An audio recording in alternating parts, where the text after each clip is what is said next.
Здравейте хора! Преди няколко дена The Verge пуснаха видео, в което обясняват как да си направите геймърски компютър и извънж цели интернет се всичките тех ютубъри почнаха да го репостват и да обясняват, че вътре говорят някакви небивалици, някакви извънземни неща, а пък уж The Verge са някакви пичаги и разбират, нали? Обаче явно са се издали, така че сега ще гледаме това видео и ще видим всъщност за какво става дума в него. И дали всъщност нещата са толкова зле, колкото всички описват. Хайде сега. So a few years ago, TC, our managing editor, built a gaming desktop, but it's kind of out of date and it's definitely not going to hold up for Battlefield 5. So let's build a new one. You can build a gaming desktop for around $1,000, but I want to go all out, so I spent around $2,000. PC like this is going to be able to play most games at ultra settings. So what do you need to build a desktop? Well, of course, first you need a table. Preferably not metal. If it's going to be metal, have an anti-static working surface layered on top of it, a thermal paste applicator, an Allen wrench, some tweezers to tighten up the wires. Чакай. Tweezers? Tweezers не е ли за... Не е ли пинсети някакво си извеждат с тях? Това са си свински опашки от всякъде. Zip ties, мисля, че на английски. Как tweezers, бе? A Swiss Army knife, which hopefully has a Phillips head screwdriver in it. Какво? Чакай.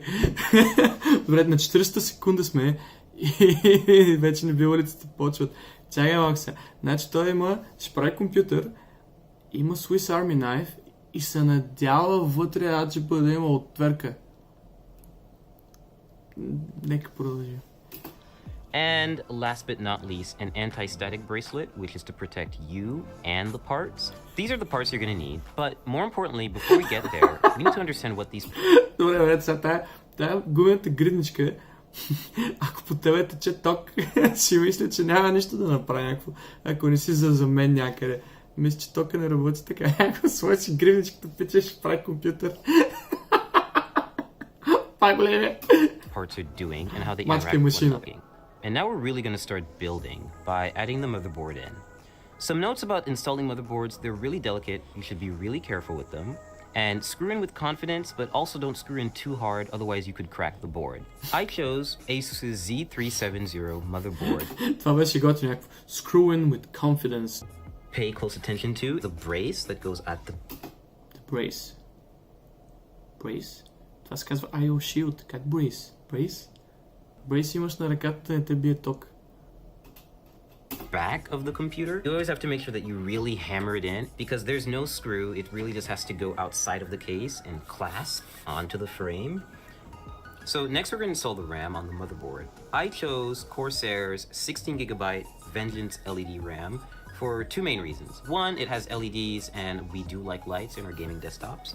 Secondly, it's pretty fast RAM. It's 2666 megahertz, I believe. So Така. Две причини, заради които ги избира. Първата е, защото имала лампички, разбираш ли? Втората е, защото била 2666. 2666. Някакво той скарва хипер мега бърз. So it's pretty fast, and this motherboard supports that speed, which is most important. Open the slots first, and just aligning the stick with the middle of the strip, not with the end, and just lining that up with the logo. So once you hear that solid clasp and you don't see the gold connectors on the side anymore, that's when you know the RAM is in. Step 3, we're going to install the hard drive. Чуя? Тая ръмчица май не е сложена както трябва. Защото почките са една от друга някакво. Трябва да се през една, брат, за да ти работи до... Трябва да се през една, за да ти работи до чанала. Лут ли си? Чекайте да видим после дали са коригирали. Or in this case, the NVMe SSD. I chose this format of solid-state drive so that I could input it into the motherboard without having to worry about extra wires or putting it in a separate part of the case and just getting really messy. Okay, so step 4, we're going... Не, брат, продължавам да бъде така лошо неправилно сложена. Някакво майната го на Dual Channel, защо да ползваме екстра скорост и да работи всичко както трябва. А не всичкото отгоре мисля, че има дана, които въобще не тръгват, смисъл, като си сложил така неправилно и ти не захапва въобще. Не тръгва компютър. Ще бъде чудо, ако това захапва човек. I'm going to install the graphics card. I chose PNY's GTX 1080, which is overclocked. And so it's a pretty easy installation. You're just going to find the gold connectors, and you're going to line this bracket with the back end bracket of your PC case. Now, which lane you choose depends entirely on what other parts you're going to put in the system. I'm just going to pick the top one. Глупости. Винаги взимаш горния PCI, обикновено долния наполовина скоро смисъл. Освен ако дъното ти специфично не казва, че двата PCI са равностойни и са PCI тройки някакво.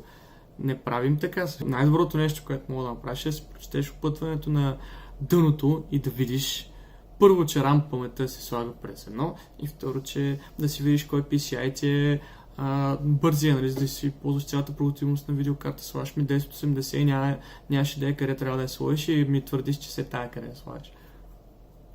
Because the SSD is at the bottom and I don't want to cover it. I just think it looks nice. Значи ако SSD слота му беше отгоре, щеш да сложи отдолу видеокарта, без да има абсолютно никаква идея защо и как. Damn. Power supply time. I chose Corsair's 850 watt power supply because I need enough headroom for ray tracing GPUs when they come out, and I don't want to have to upgrade it again. So all you have to do is take the brick and make sure that you align it with these little insulating pads so the power supply doesn't short circuit and come into contact with the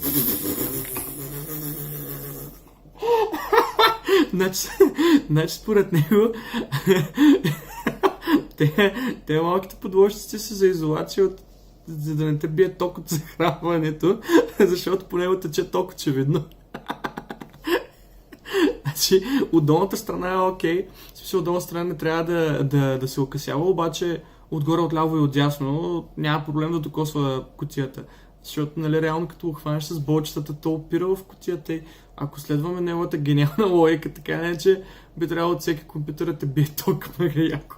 Ако искате да знаете защо реално тези патчета са там, тези малки подложници, просто са за да спират вибрацията от захранването, когато се включи вентилатора, да не ви трака това е. Не са да не ви бие ток.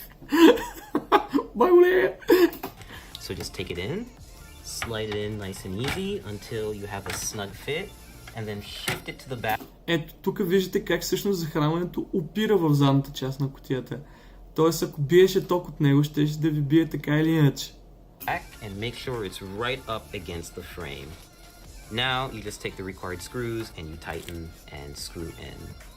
Между другото е голям късметлия, че кутията му е достатъчно просторна, за да може да си набучи кабелите след като е инсталирал захранването, защото обикновено кутиите имат много по-тясно пространство. Е важно да си сложите кабелите на такова модулно захранване, преди въобще да сложите захранването вътре, т.е. да сложите тези кабели, които на вас ще ви трябват.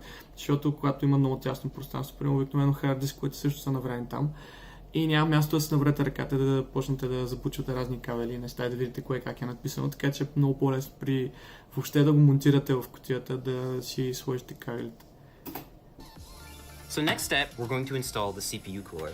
In this case, it's going to go on the top end of the case, and we're just going to have the hose hang out for a little while until we install the processor, which is going to come a little... Той ми вика мъркучи, брача, те са тръбички някакво. Хаос, това е някакво градински мъркуч, звучи се едно. Always be sure to try to place it in the system first before you install it, because you can see it takes up a lot of space. We're installing the CPU, the heart of the computer or the brain, depending on how you look at it.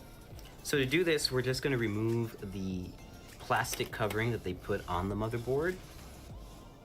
We're just going to take this little plastic part out. Just toss that out of here.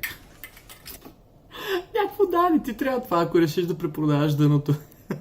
Майти как го фърли пича. And now we have an exposed CPU holder, or rather slot. CPU holder, CPU slot. Това е на CPU socket. Се опитва да каже това пич.